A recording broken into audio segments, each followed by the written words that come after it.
We have a very special guest with us tonight that took some time out of his busy schedule. The creator of Shakeology, Darin Olien, or one of the creators of Shakeology. Darin, I know that you are the ingredient hunter. We've seen the videos of you traveling all over the world to find the best ingredients that this planet has to offer. We know that you're the Indiana Jones of ingredients. So can you tell us a little bit more about yourself, kind of how you got started with fitness and nutrition, and maybe a little bit of the background of who you are and what got you into this whole thing? Absolutely. For sure. Can you hear me okay? Perfect. Okay. This thing kind of works then, huh? So yeah, I mean, I to give a context to how meaningful nutrition is for me, it really is, as weird as it sounds, it goes back to when I was born. I was born 3.5 pounds, 2 months early. My signaling coming into this world was life is fragile. I'm fragile. I have a whole list of things happening. I had a 50-50 chance of surviving. They thought that, lungs were underdeveloped, brain was underdeveloped. If you're 3.5 pounds, there's not, all of those things are susceptible, right? So I only really knew that because my father kind of watched me in my life, and there was always, nothing was easy as a kid. We all have those stories, so we all can relate. But I just had weird physical problems. I had a resting heart rate of 120 beats per minute. There was thyroid issues. I had eye issues. It's funny that I'm wearing glasses because I haven't wore glasses. I only need it to look at damn computers these days. But they said I would have glasses for the rest of my life, to which I never had any, only upon reading until the last, few years. There was a whole bunch of things, and really, not to make the story too long, it was, I grew up in Minnesota, a small kid, in a small town. And in all intents and purposes, my parents weren't the people that were giving me granola or giving me any sort of instruction as to eat.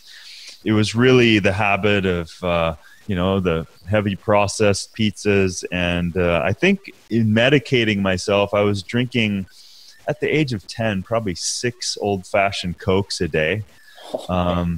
Yeah, it was kind of, I think probably kind of kind of the Ritalin approach through Coca-Cola is what I was doing, right? To help this kind of situation I was having. So at the age of 13, I saw an article. I think I actually saw it on news. There was a grapefruit cleanse, and something in me, I don't know where that came from, something beyond my small stature was like, you need to do that. And I asked my mom. I didn't tell her that I was planning to do a cleanse. I just said, hey, Mom, can you go out and get me a bunch of grapefruits? And of course she did. And I just started eating them. And I think I did it for a couple of days, and I felt amazing. It was the first experiential understanding that what I was doing, what I was consuming, affected me, right? And of course, I then continued on eating horribly and being a teenager, but I was always really active. And then the next kind of situation that informed me was, I was 5'9", 135 pounds, a scrawny kid at 16, and I picked up my first weight. So I got mentored by some friends. My dad was a college professor. And some of his students kind of took me under his wing and kind of showed me how to resistance train and all that stuff. And of course, then I had that other experience. I had, wow, by moving my body consciously, I'm feeling better. So now this world of eating, and from that experience of 13 and working out, it was informing me. It was medicating me in a good way.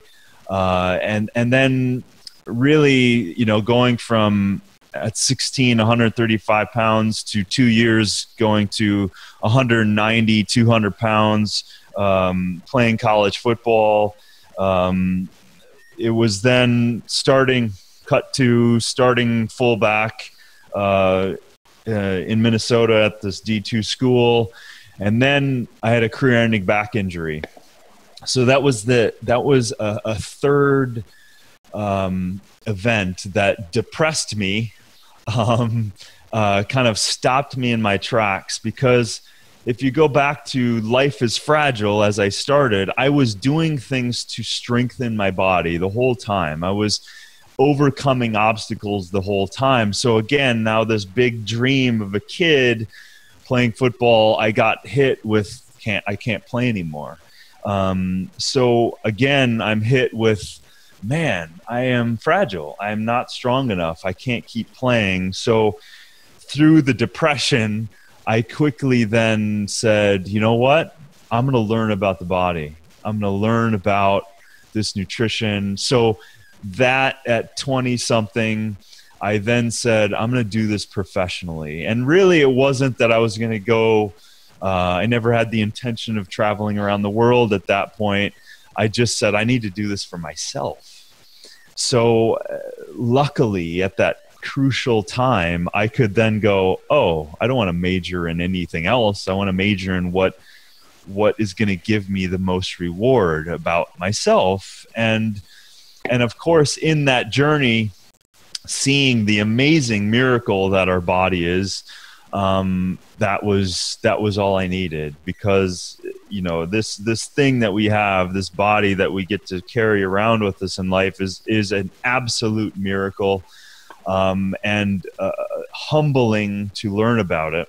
So cut to, I graduated, I went to Boulder, Colorado. I started studying with a lot of people. I had a lot of doctors kind of come and give private lectures. So it kept pushing me forward. I started doing formulations. I started individually working with people.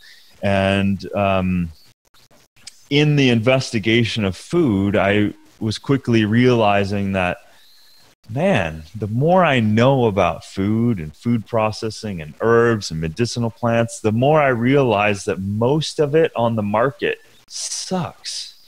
And in that realization, quickly to follow was the delusion that was being illuminated of like, oh, food is safe. All food should be safe on the shelves and the packages. Of course, there's regulating bodies, this thing called the FDA, all of this stuff that you think has got your best interest because they're there.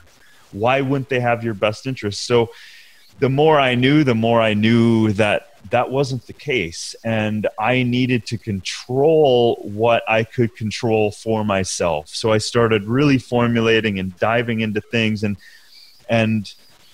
at about 2005, my father passed away of alcoholism. And then I was like, okay, I've got a little bit of information. I had started traveling. What am I going to do with this legacy?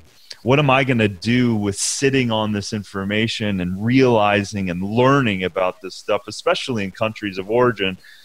I then said, to myself and my father, I was like, I'm going to do everything I can to at least touch and affect the things that I can. And so for me to show up and to realize how a plant is used, how it's grown, how it's processed, how it can be utilized by a person, was quickly the most important thing in my life. And of course, in the formulation is for me, it's very such a creative process and less about a scientific process. I think science is kind of the cousin to truly understanding plants. When you really understand plants and the empirical data that plants have been used for millions of years, and certainly in systems for tens of thousands of years, you realize that they have already done their homework. And so I was informed that way. And then, of course, we back into it with the science and make sure safety and quality and all of that stuff. So that's really how I got into it. And in that process, and in 2005, I decided to just do this myself. I had so many formulas and ingredients circling in my head, and I was starting to supply certain companies with some of these ingredients. It was really in that 11th hour of having some formulas out, very close to having some formulas on the market, when I ran into and got really the serendipity of meeting Isabel. I had hired a really brilliant guy who still works for me to this day, who was managing a vitamin store here in Malibu, and he ran into Isabel, and just that spark of who she was and who I was, he said, "You guys just need to meet." And when I met Isabel for the first time, it was a kindred spirit in terms of how we looked at the world of health, really, and supplements and food and superfoods and medicinal plants. And so that was an obvious synergy. And then, sitting down with Carl, I wasn't at this point, I had not gotten any favorable information about how corporations and companies were dealing with these kind of things. Because again, I had investigated this stuff, and at this point, I kind of knew where people were getting their ingredients, and so I had an inside track. So I wasn't going into the meeting with Carl with any sort of expectation, because I was already doing my own thing. I had plenty to do. I knew what I wanted to do, and it was really Carl's, which I think all of you can attest, his passion and his integrity and his dream of wanting to affect the lives of millions of people in a healthy and fulfilling way. And that literally is what I heard. And at that point, I was like, oh, shit, this guy is going to do it. And so I always said to myself, if you're going to have some sort of great product or multi-level situation, I was like, wow, if you could just create an amazing product and not deviate on the quality, it's a no-brainer. Why would that not work? And so he's basically handing me the baton to do that.